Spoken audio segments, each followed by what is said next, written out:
Welcome into the In the Money podcast for Friday, November 3rd, Breeders' Cup Day at Del Mar. It's the first of the two Breeders' Cup days, and we have 4 Grade 1s to look at. Tom Leach here along with Jim Goodman, Keeneland's Director of Mutuals and Simulcasting. And Jim, let's jump right in with the Juvenile Fillies Turf race. Where are you going?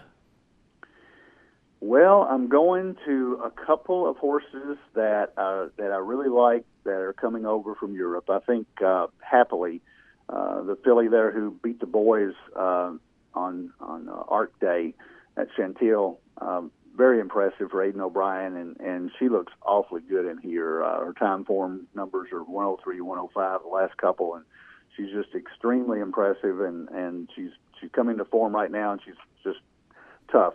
You never know how they'll adapt to the Del Mar turf course, but I think she's good enough that it probably won't matter.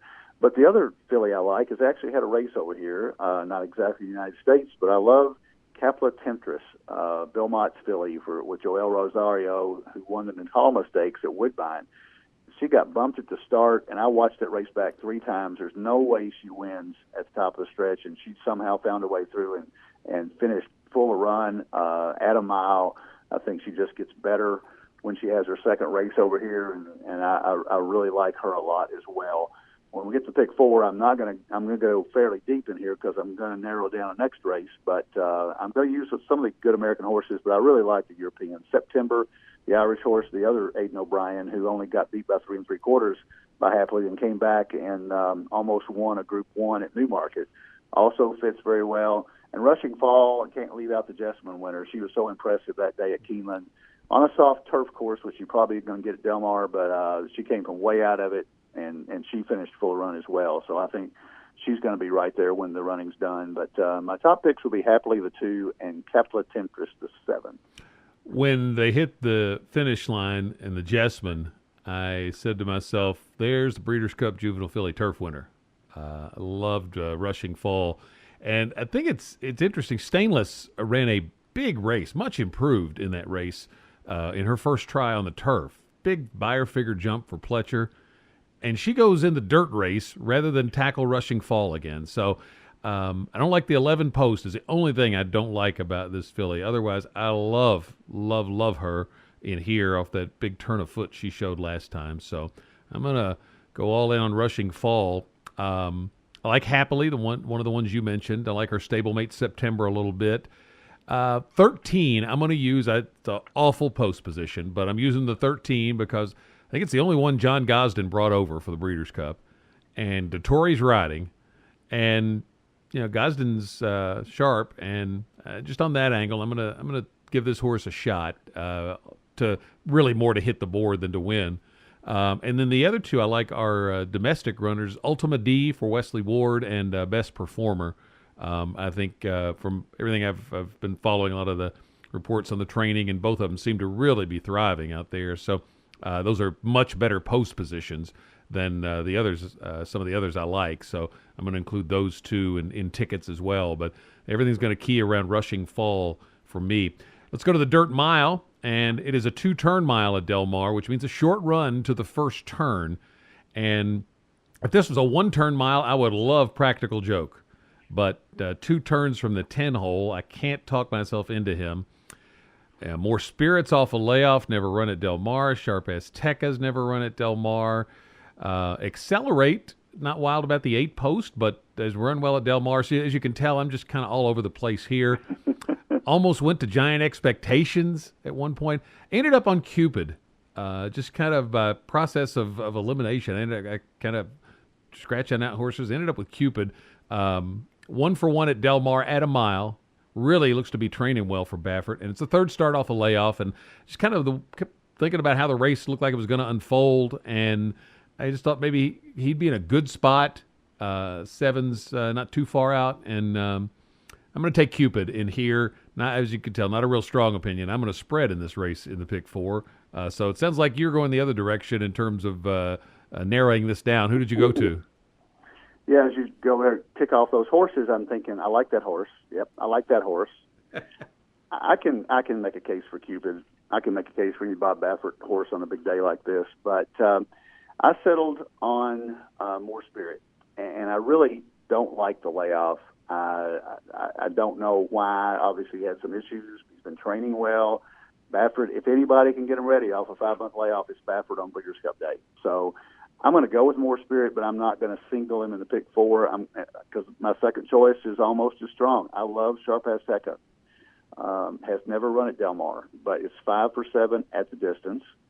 The 1 turn mile, I did throw out Practical Joke, and you can make an argument Sharp Azteca has been good at a 1 turn mile, but I think the post position helps him. Yeah, I agree. I think he's got positional speed.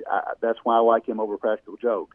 And Jorge Navarro is 32% trainer. Whether you like his methods or not, he's done well. And this horse in the Monmouth Cup was incredible. That 7.5 length win over Donegal Moon. Just Call Kenny came back and won out of that. And then he comes back and does even better to Kelso. So I think Sharp Azteca, even though he lost by 6 lengths to More Spirit at the Met Mile, More Spirit hadn't run since then, and Sharp Azteca has a 108 and a 112 buyer. So I think he's made up the difference.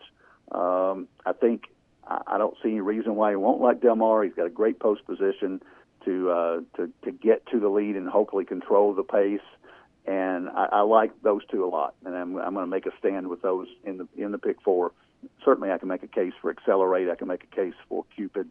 But you got to make a stand somewhere, and I think this is a good place. And Giant Expectations, you mentioned him. If he runs back to that race, the Pat O'Brien, he's going to be tough to handle. And he's 1 for 2 at Del Mar. But nice race for a fairly compact field for Breeders' Cup. It's 10 horses, but More Spirit is my choice, but Sharp Azteca is real close as well. There's another one I'm actually going to include in my pick 4 when we get to that, and it's Battle of Midway. And but I don't like the 9 hole. If he were better drawn, I would like him more. So it's going to be it's an interesting race. 8th race is the Juvenile Turf. It's the boys. Like the girls, they go 1 mile on that turf course at Del Mar.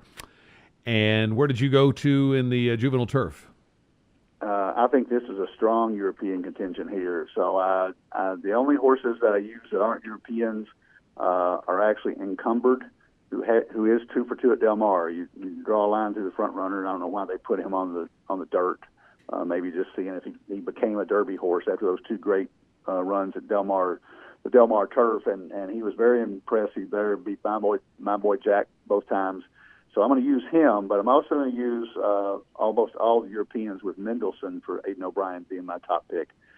Coming out of that Newmarket race, got beat by U.S. Navy Flag. He's awfully tough. And so I think Mendelssohn, I'm going to use Sands of Mali, the 3. I'm going to use Beckford, the 5. I'm going to use Massar, the 6, who ran, if Happily runs well in the Juvenile Turf Fillies, Happily beat Massar in the race at Chanchill. So that's a good key to watch that one. Massar got beat by a length and a half to Happily, so she runs big there. I think he runs big here. And James Garfield is the other logical choice from Europe. But I'm going European here. I'm not that impressed with the U.S. contingent, and in a turf race like this, that's probably a good tactic to take, I think. Yeah, those €5 you mentioned, I think you could do a 5-horse exacta box for $2 would cost you $40, or $1 for $20, and I think have a good chance at making a decent profit. I think there's a real good chance one of those 5 is going to get there. I'm going to use them all in the pick 4. However, with that being said, I'm going to take a flyer on a big price horse in here that's coming out of Keeneland, actually. Won the Bourbon that was taken off the turf on opening weekend in the Fall Stars card, and it's Flame Away. They've been trying to get this horse on the turf, and both times they put him in for a turf race, it got rained off, and he's certainly bred to love it. And if he can improve on the turf, I think he can be right there. And I just don't really have a really strong opinion on this race. I started to go to voting control for Chad Brown, but so I like him a little bit too. So this is a spread race for me, but I'm going to take Flame Away. Not a strong win opinion, but he's going to be my win pick, and just hoping that he can actually just finish first or second and light up the tote board. But I'll definitely be using all of those euros that you mentioned, because I think the big thing in there for all those horses, they've all drawn well. They're all 7 and inside in a race that's going to have a short run to the turn. 9th race is the Distaff. It's at 1 mile and an 1/8. And for me, this was all about the 3-year-olds here. I'm keying in on the 3-year-olds. I like a late I think she's peaking at the right time. All the reports say she is just training lights out. Bill Mott excels in this race. And I think the one that could beat her would be Paradise Woods. It looks like she might be the controlling speed, and Mandela's obviously really good on Breeders' Cup Day when it's there in his backyard. So I like both of those a lot. The other one would be Abel Tasman. So I'm going to use those three and then pick four when we get to that. Stellar Wind and Forever Unbridled. I mean, you look at their records, and it's hard to discount them too. But I'm going to focus on the 3-year-olds in the distaff. What about you?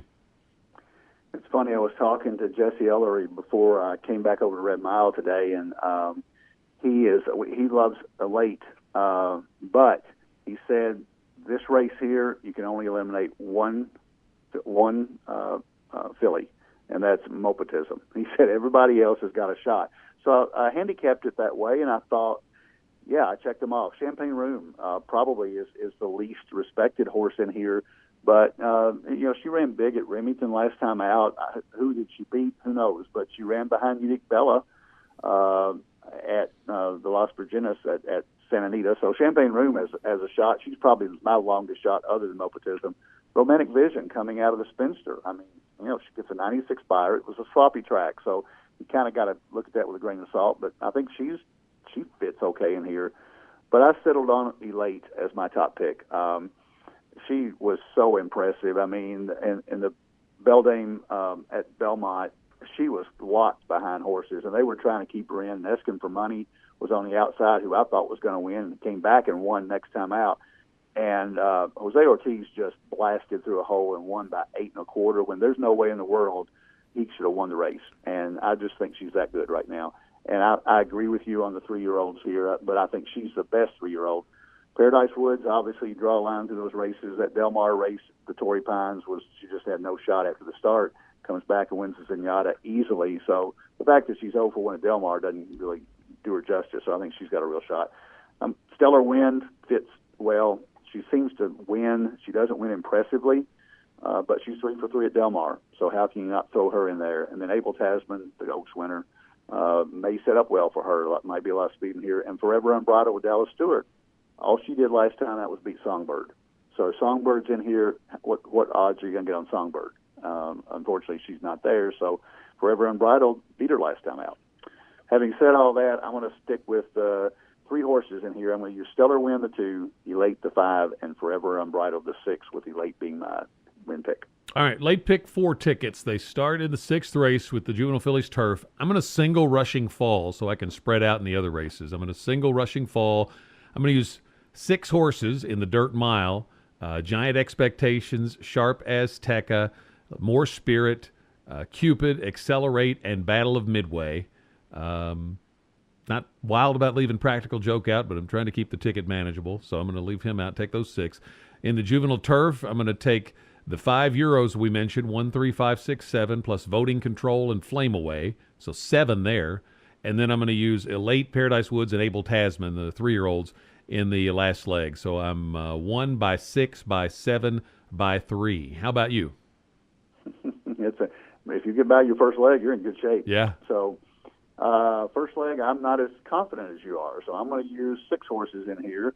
The one I didn't mention that you actually mentioned, Best Performance, had a really wide trip last time out, and I thought was much better than Significant Form in the Miss Grillo at Belmont. So I'm going to use Best Performance, the 1, Happily, the 2, the 7, Kepler Temptress, the 8, Significant Form, just in case that wasn't just a perfect trip, the 10, September, and the 11, Your Horse Rushing Fall. So I'm going to go 6 deep there.